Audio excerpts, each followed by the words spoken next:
Bharatiya Janata party ने धर्मस्थला चलो नम्मनाडिगे Dharmasthala कडेगे rally का ऐलान किया है। इस रैली में यूनियन मिनिस्टर प्रल्हाद जोशी और शोभा करंद्लाजे, स्टेट प्रेसिडेंट BY विजयेंद्र समेत कई बड़े लीडर शरीक होंगे। ये एहतजाज इसलिए किया जा रहा है क्योंकि बीजेपी का कहना है कि धर्मस्थला मंदिर को झूठे इल्जामात और एक साजिश के जरिए निशाना बनाया जा रहा है। पार्टी का मुतालिबा है कि मुबैना इज्तिमाई तदफीन केस की SIT जांच को NIA के हवाले किया जाए। रैली पीर यानी 1 सितंबर को तय है और दोपहर 2 बजे अवामी इजलास रखा गया है।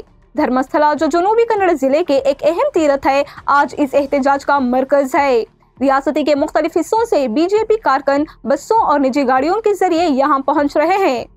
बीजेपी लीडरों का इल्जाम है कि SIT की जांच को गलत रुख दिया जा रहा है और इसके पीछे PFI और SDPI जैसी तंजीमों का हाथ है। इनका दावा है कि कांग्रेस हुकूमत एंटी हिंदू ताकतों को बचा रही है।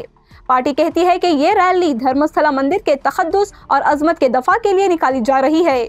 मुंतजिमीन का कहना है कि 2000 से ज्यादा बसों और 10,000 से ज्यादा गाड़ियां धर्मस्थला पहुंच रही हैं, जबकि 20,000 अफराद के क़याम और खाने पीने का बंदोबस्त किया गया है। उधर वज़ीर आला सिद्धरामैया ने बीजेपी के इस मुतालिबे को सख्ती से मुस्तरद कर दिया है। इनका कहना है कि SIT को पूरी आज़ादी दी गई है और मजीद किसी जांच की जरूरत नहीं।